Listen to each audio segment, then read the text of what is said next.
வணக்கம். கலைச்செல்வி சாமுவேல் வழக்கறிஞர். எந்த ஒரு ஆண் தன் மனைவிய ஒரு குற்றவாளி மாதிரி உட்கார வச்சு கணவனுடைய பெற்றோர், உடன்பிறந்தோர், உறவினர்னு மொத்த குடும்பமும் சுத்தி உட்கார்ந்து அந்த பொண்ண கேள்வி மேல கேள்வி கேட்டு அவள் தரப்பு எந்த நியாயத்தையும் சொல்ல விடாமல் நம்ம மனைவி மேல தவறே இல்லைன்னு தெரிந்தும் சின்ன சின்ன சாதாரண விஷயத்துக்கு போய் மொத்த குடும்பமும் சேர்ந்து உட்கார்ந்து குற்றம் சுமத்தும் போது வாய் திறக்காம வேடிக்கை பார்க்கும் கணவன், தலை குனிந்து தாலி வாங்கி கொண்ட ஒரு பெண்ணை தலை நிமிர்ந்து மனம் முடிக்க தகுதியற்றவன் என்று பொருள். ஊரறிய கல்யாணம் பண்ணி 2 குழந்தைகள் பெற்ற பிறகும் கூட நம்ம 2 பேரும் சேர்ந்து வாழணும்னா எங்க அம்மா மனசு வச்சாதான் நடக்கும், எங்க அப்பா மனசு வச்சாதான் நடக்கும், என் தங்கச்சி மனசு வச்சாதான் நடக்கும்னு சொல்பவன் தன் சுய புத்தியை அடகு வைத்து விட்டான் என்று பொருள். Same applies to wife. எனக்கு திருமணம் பண்ணி வச்சதே எங்க அம்மா தான், எங்க அப்பா தான், எங்க அக்கா தான். சோ அவங்க மனசு வச்சதாலதான் நீங்க வீட்டுக்குள்ளேயே வந்த. சோ அவங்க எந்த எல்லைக்கு போனாலும் நீ அவங்கள அனுசரிச்சுதான் போகணும்னு சொல்ற ஆண்கள், ஒரு விஷயம் தெரிஞ்சுக்கோங்க, அவங்க கல்யாணம் பண்ணி வச்சாங்கிறதுக்காக அவங்க செய்யும் எல்லா அவமரியாதையையும் உங்கள் மனைவி பொறுத்து கொள்ள வேண்டும் என்று எந்த அவசியமும் இல்லை.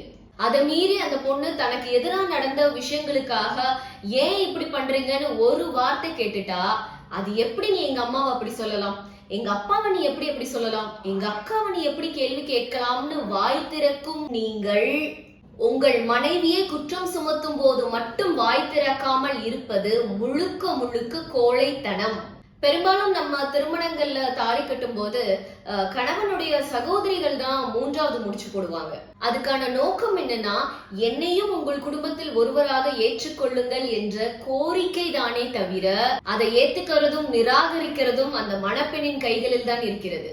ஆனா இங்க என்ன நடக்குதுன்னா, புதுசா கல்யாணம் ஆகி வந்த பொண்ணு எப்ப சாப்பிடணும், எப்ப குளிக்கணும், எப்ப எந்திரிக்கணும், பெட்ரூம் கதவை லாக் பண்ணணுமா கூடாதான்ற மொத்த முடிவையும் இவங்க தான் எடுக்கிறாங்க. நீங்க போடுற 3வது முடிச்சு உரிமை தானே தவிர அதிகாரம் அல்ல. ஆல்ரைட், இந்த நாத்தனார் டாபிக் ஒரு பெரிய விஷயம். அதை நான் ஒரு ஃபுல் வீடியோவா போடுறேன். இப்ப கணவனுக்கு வருவோம். அம்மா அப்பா செலவு பண்ணி முன்ன நின்னு கல்யாணம் பண்றாங்க. இதுல நான் மனைவிக்கு சப்போர்ட் பண்ணி அவங்களை எதிர்த்து எப்படி பேச முடியும்னு நொண்டி சாக்கு சொல்ற ஆண்கள், முதல்ல சொந்த செலவுல கல்யாணம் பண்ணுங்க. பிரம்மாண்டமா செய்ய வசதி இல்லைன்னா எளிமையா பண்ணுங்க. Marriage is a responsibility. உங்கள் மனைவிக்கு உங்களுக்கு உங்க வீட்டுல கொடுக்கிற அதே மரியாதையோடு பிளஸ் உங்கள் வீட்டாருக்கு நீங்கள் கொடுக்கும் அதே மரியாதையோடு நடத்த முடியலன்னா தயவு செய்து அந்த வீட்டுக்கு கூட்டிட்டு போகாதீங்க. கடவுள் சந்நிதியில ஊரறிய அத்தனை பேர் முன்னால சகல மரியாதையோடு உங்களுக்கு தாரை வார்த்து கொடுக்கப்பட்ட பெண் இன்னொரு வீட்டின் இளவரசி, உங்க வீட்டு வேலைக்காரி கிடையாது.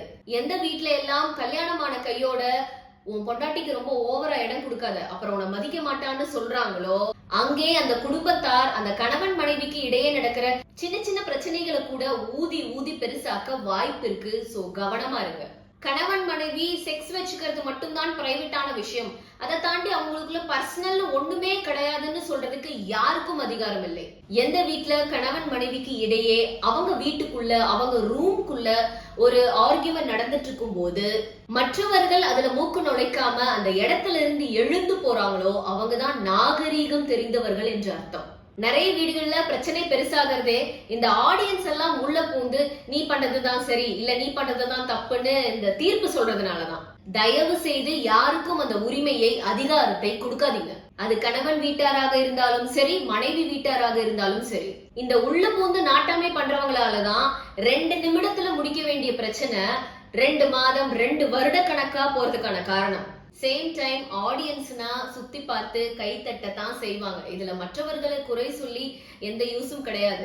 யாரும் ஒப்பீனியன் சொல்லும் அளவுக்கு அந்த அதிகாரத்தை யாருக்கும் கொடுக்காதீங்க. Protection is not just providing food and shelter. Care and respect is the ultimate goal of protection. நன்றி.